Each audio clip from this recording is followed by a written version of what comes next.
연방 하원 민주당이 1인당 $1,400 현금 지원금 수혜 자격을 축소하지 않고 추가 실업수당 지급액을 인상하기로 했습니다. 또 민주당이 공개한 경기 부양 법안에 오바마 케어에 대한 정부 보조금이 대폭 확대되는 내용이 포함됐습니다. 뉴저지주의 일부 CVS 약국과 라이트에일에서 코로나19 백신 접종에 대한 예약을 내일부터 받기 시작합니다. 뉴욕주가 코로나19로 타격을 받은 라이브 공연계를 살리기 위한 프로그램을 도입합니다. 백신 접종 예약에 어려움을 겪는 노인들을 위해 개발된 자원봉사 무료 웹사이트가 인기를 끌고 있습니다. FDA가 다국적 제약사 일라이 릴리의 코로나19 항체 치료제 병용 요법을 긴급 사용 승인했습니다. 내 집같이 편안한 은행 뉴 밀레니엄 뱅크가 뉴저지 클로스터와 뉴욕 플러싱에 새로운 지점을 오픈하였습니다. 클로스터 570 피어먼트 로드와 플러싱 141 노던 블러바드에 위치한 새 지점에서 모든 금융 업무와 혼무 기지 상담도 함께 해드립니다. Member of FDIC and Equal Housing Lender.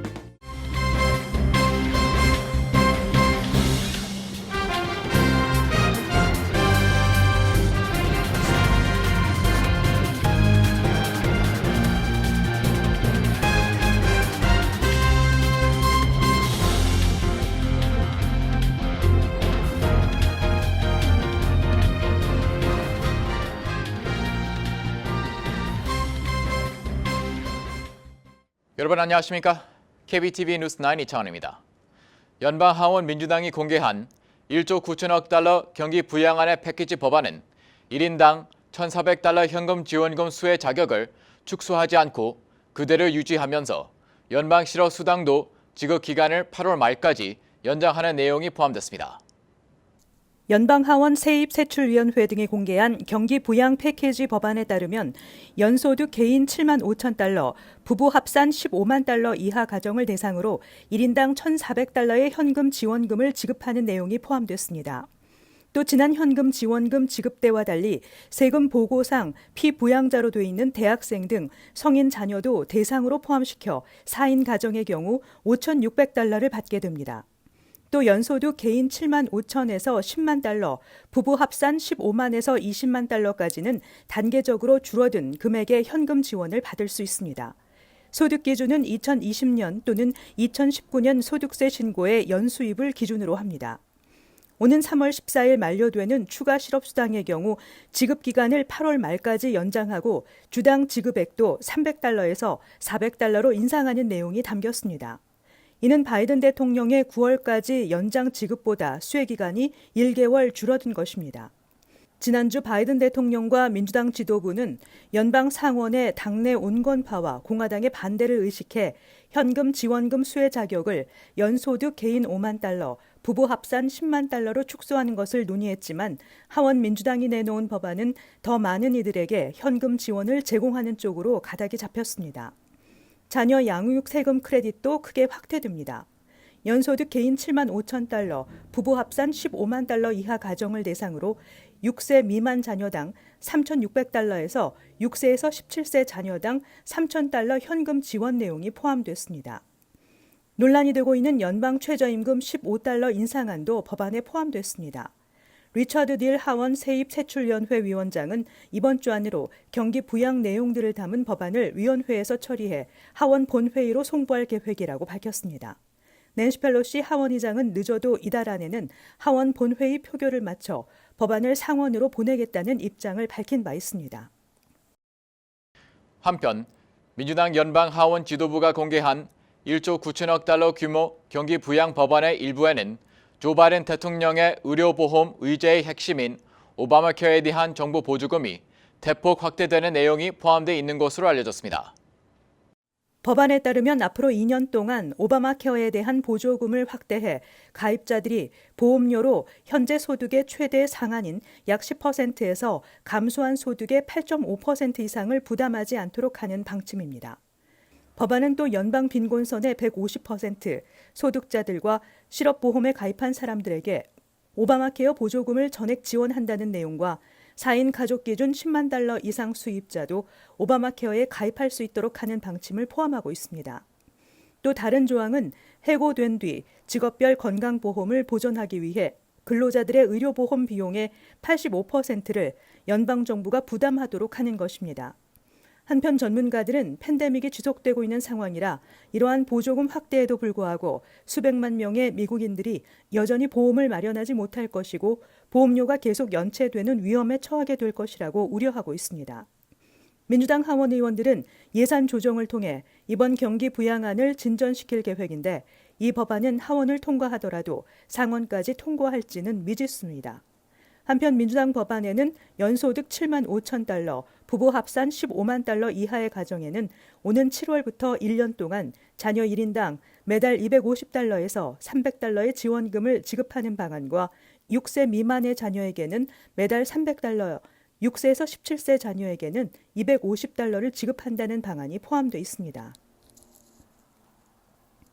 뉴저지의 일부 CVS 약국과 라이트에이드에서 오는 금요일부터 코로나19 백신 접종을 실시할 예정인 가운데 이에 대한 접종 예약을 내일부터 받기 시작합니다. 김은지 기자입니다. CVS 측은 연방정부에서 제공한 1만 9,900개 분량의 백신을 활용해 오는 금요일부터 접종을 시작할 예정입니다. 또 추가 백신 분량이 확보되는 대로 추가 접종 장소를 발표할 예정입니다. 백신 접종을 실시하는 뉴저지주의 CVS 약국 지점은 브리가틴, 에디슨, 엘리자베스, 플레밍턴, 그린브룩, 호보켄, 노스버겐, 노스플레인필드, 프린스턴, 시사이드 하이츠, 스테노플, 유니언, 브러이, 웨스틴 오렌지 등 총 27곳에서 진행될 예정입니다. 라이트에이드 측은 아직까지 어느 지역에서 백신 접종을 실시할지는 밝히지 않았지만 주디 페레스틸리 뉴저지주 보건국장은 주내 70곳 이상이 될 것이라고 밝혔습니다. 두 회사는 내일부터 접종 예약을 받기 시작해 금요일부터 접종을 실시할 것이라고 전했습니다. 뉴저지의 현재 접종 자격 대상은 보건의료 종사자, 초기 대응기관 근무자, 65세 이상, 기저질환 보유자입니다. 흡연자 역시 백신을 접종받을 수 있습니다. 접종 희망자는 반드시 cvs.com 또는 CVS 약국 앱을 통해 미리 예약을 해야 합니다. 선착순 접종은 받지 않으며 인터넷 미가입자들은 CVS 고객센터 800-746-7287로 전화하면 됩니다. 한편 CVS는 또 2월 말부터 뉴저지, 뉴욕, 커네티컷 등 11개 주의 일반 매장에서도 백신 접종을 시작합니다. 이번에 사용되는 백신 물량은 연방정부에서 직접 받은 것이며 초고속 작전의 일환으로 주정부에 배당된 분량과는 별도의 백신입니다. CVS는 백신 물량을 추가로 확보하는 대로 전국 모든 일반 매장에서 백신 접종을 실시할 예정이며 이렇게 되면 매달 2천만 개에서 2,500만 개 분량의 백신을 접종할 수 있을 것으로 내다봤습니다.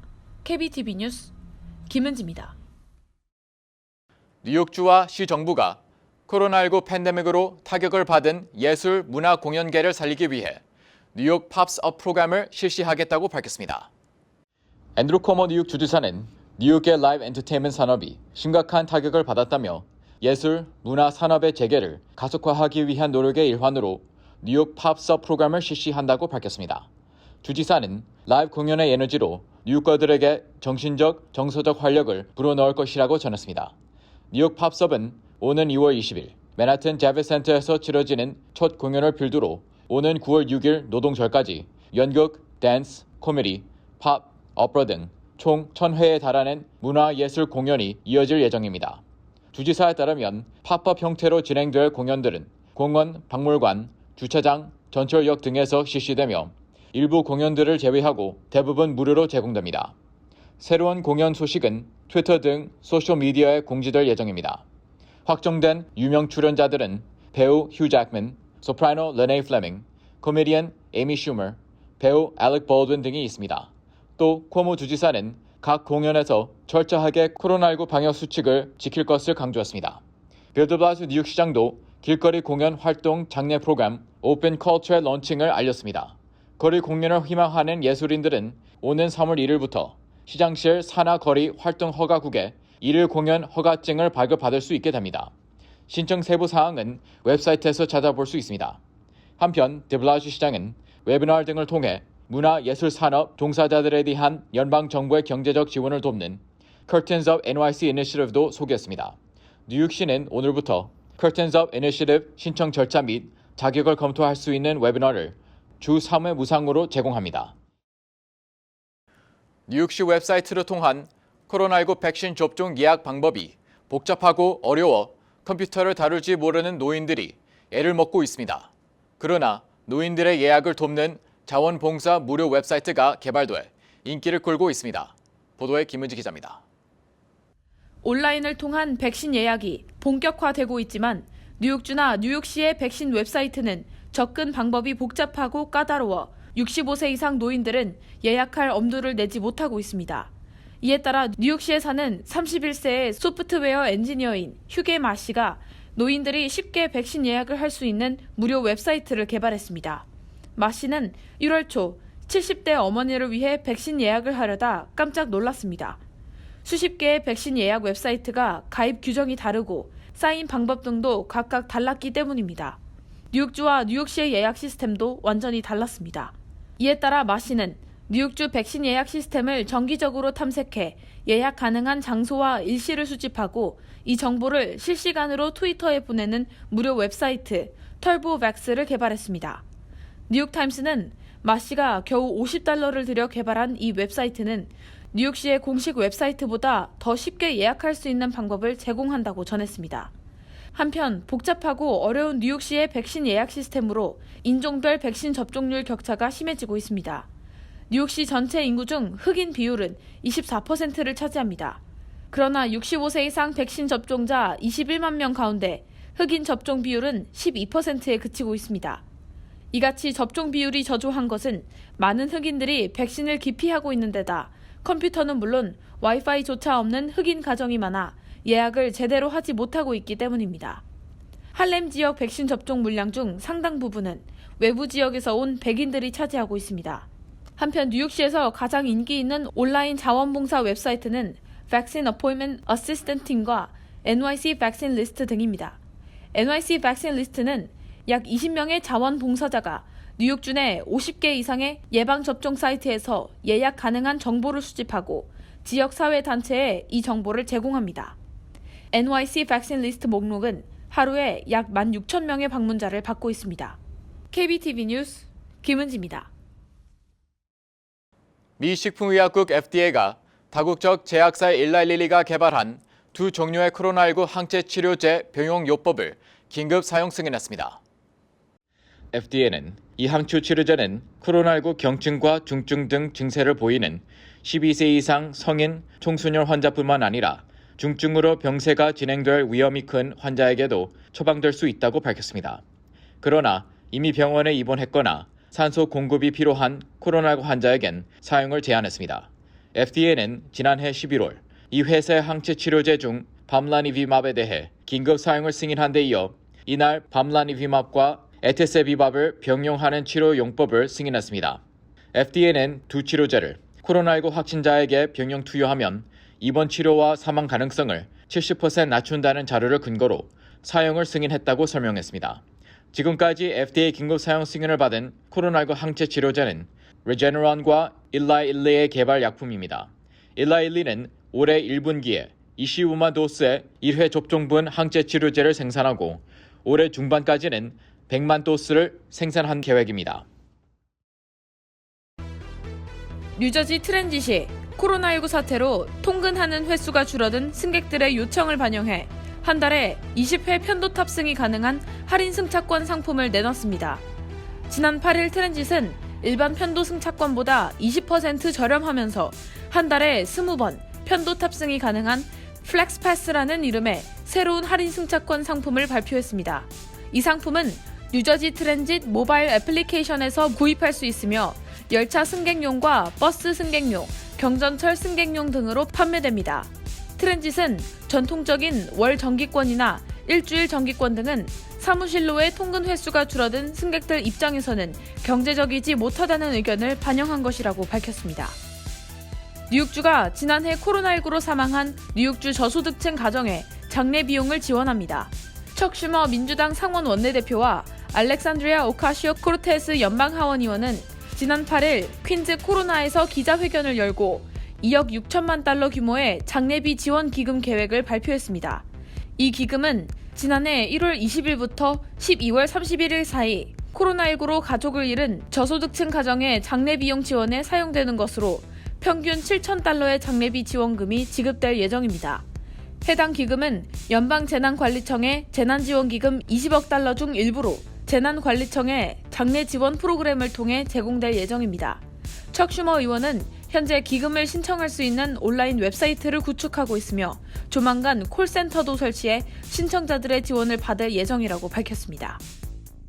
민권센터가 영어와 컴퓨터 사용이 불편한 한인들을 위해 뉴욕주 코로나19 백신 접종 예약 대행 서비스를 제공하고 있습니다. 해당 서비스를 이용하길 원하는 한인들은 점심시간 오후 1시에서 2시를 제외한 오전 10시부터 오후 6시까지 민권센터 대표전화 718-460-5600, 718-460-5600으로 연락하면 됩니다. 단 코로나19 백신 접종을 예약하기 위해서는 주정부가 정한 자격 조건을 갖춰야 합니다. 뉴욕 주정부는 현재 65세 이상, 보건업계 종사자, 너싱홈 등 집단 거주지역 거주자와 직원, 식료품점 직원, 경찰과 소방관 등 긴급 대응 요원, 교사, 대중교통 시설 직원, 홈리스 쉘터 직원, 택시 운전기사, 식당 종업원 등에게 백신 접종을 허용하고 있습니다. 보다 자세한 내용은 주정부 웹사이트에서 한국어로 확인할 수 있습니다. 빌 드블라지오 뉴욕시장은 기자회견에서 100만 회분 이상의 백신 접종을 마쳤다면서 만약 백신이 충분히 공급됐다면 더 빨리 더 많은 백신을 접종할 수 있었을 것이라며 연방정부와 제약회사의 조속한 백신 공급을 촉구했습니다. 뉴욕시에 따르면 어제 103만 2,158회분의 코로나19 백신을 접종했으며 이 중 71만 6,792회분이 1차 접종분이었고 22만 2,763회분이 2차 접종분이었습니다. 드블라지오 뉴욕시장은 뉴욕시는 백신을 접종할 수 있는 시스템을 갖추고 있지만 여전히 공급이 너무 더디다며 현재와는 다른 방식으로 백신 공급이 이루어져야 한다고 강조했습니다. 한편 시티필드에서는 오늘 오전 10시부터 퀸즈 지역 주민과 택시 운전사, 식당업계 종사자를 대상으로 백신 접종을 시작했습니다. 이에 따라 오늘부터 롱아일랜드 레일로드, 포트 워싱턴 노선을 오가는 모든 열차가 퀸즈 플러싱 소재 시티필드 구장이 위치한 매츠 웰레츠 포인트 역에 정차합니다. MTA는 오늘부터 코로나19 백신 접종 센터로 운영되는 시티필드의 접근성을 높이기 위해 백신 접종 센터로 운영되는 동안 해당 역 정차 서비스를 지속할 계획이라며 홈페이지와 트레인타임 모바일 앱을 통해 운행 시간을 확인해 줄 것을 당부했습니다.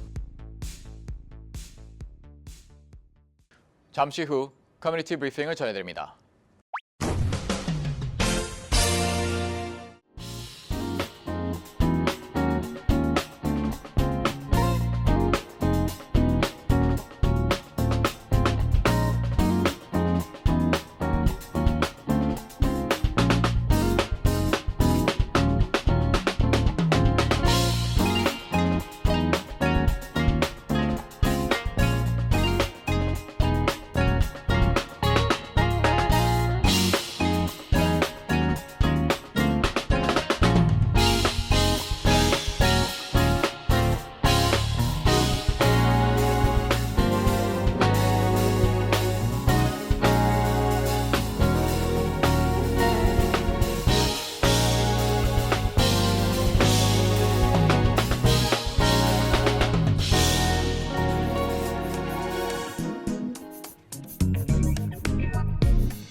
이어서 환율과 증시 전해드립니다.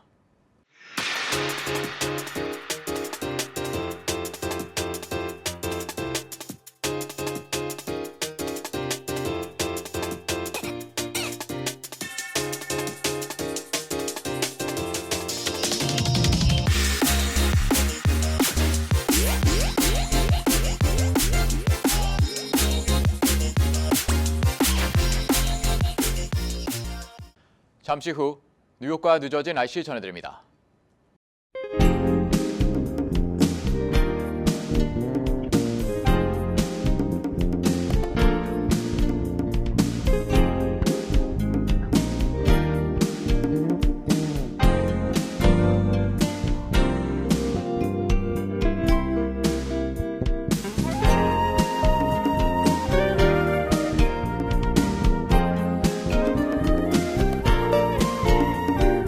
KBTV 뉴스 9 마칩니다.